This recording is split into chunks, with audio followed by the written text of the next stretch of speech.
happened to Trump Airlines? How about Trump University? And then there's Trump Magazine, and Trump Vodka, and Trump Steaks, and Trump Mortgage. A business genius he is not. Continuing now with our lead story, the Republican Party in chaos. Joining us from Washington, Newt Gingrich. So how do you assess Mitt Romney's speech today? Why did he give it today? What is he trying to accomplish? Well, let me say, first of all, I was a little surprised just because I was with Mitt in Las Vegas when Donald Trump endorsed him, and I remember how effusively Mitt thanked Donald and praised him and talked about him as a great job creator. So it's a little bit over the top today. But I think Mitt represents personally the panic of the establishment wing of the party. And I think they all hoped, held their breath through Super Tuesday. It didn't work. And now they're faced with a very real prospect of Donald Trump becoming the leader of the party. And it absolutely drives them crazy. They just cannot imagine sharing. Well, because he's an outsider. He's not them. He's not part of the club. He's uncontrollable. You know, he hasn't been through the initiation rites. He didn't belong to the secret society. And I think that they don't see him. They have no idea how to relate to him. And they don't want to pay attention to him. And despite the fact, and you were right, by the way, he's only gotten, you know, about 35 to 40% of the vote. So he's not yet guaranteed to be the nominee. But week by week, he's gaining ground. And nationally, he's gaining strength. And I think that what you're going to see now for 2 weeks is an all-out frenzy. They have to beat him in Ohio, and they have to beat him in Florida, or this is over, because those are winner-take-all states. And if he adds Ohio and Florida as delegates, he will become unstoppable. Okay. The justification for Mitt Romney, for the Republican security people who came out today and said they don't want Trump to be president, the justification is that he doesn't have specific plans to improve the nation and that he's not conducting himself the way that a traditional president might. In your opinion, is that unfair to Donald Trump? No, it's not unfair, but let me draw it into two parts. First of all, in terms of style, Donald Trump is this very strange cross between Andrew Jackson, Theodore Roosevelt, and P.T. Barnum. He is a man totally unique. He lives life at 100% pace.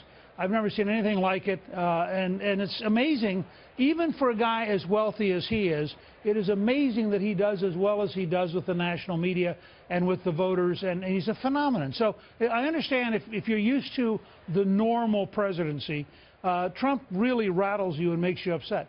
On policy, they have a much more fundamental difference. It's not that he doesn't have policies. It's that they deeply disagree with him. He would build a wall. Nobody should be confused about this. If he becomes president, there's going to be a wall. But I don't think there are too many Republicans, Mr. Speaker, I don't think there are too many Republicans that object to a wall being built. I don't. And I've been advocating that for years. But the national security establishment does. Right.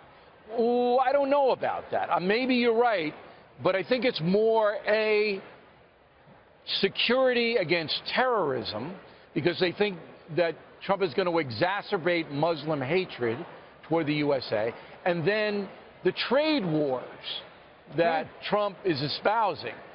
They say, look, if you get into trade wars with China and other nations, it's going to set us into a recession. So it looks to me that it's an issue-oriented situation. What is?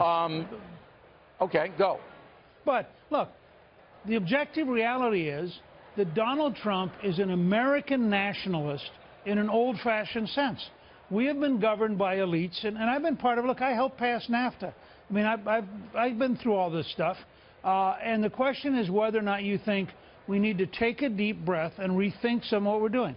We've had a very clear policy since World War II. We have built a worldwide system that has worked reasonably well. And the Trump argument is that that system now no longer serves American interest. It serves Chinese or Russian or other interests. Now, this is a real honest fight.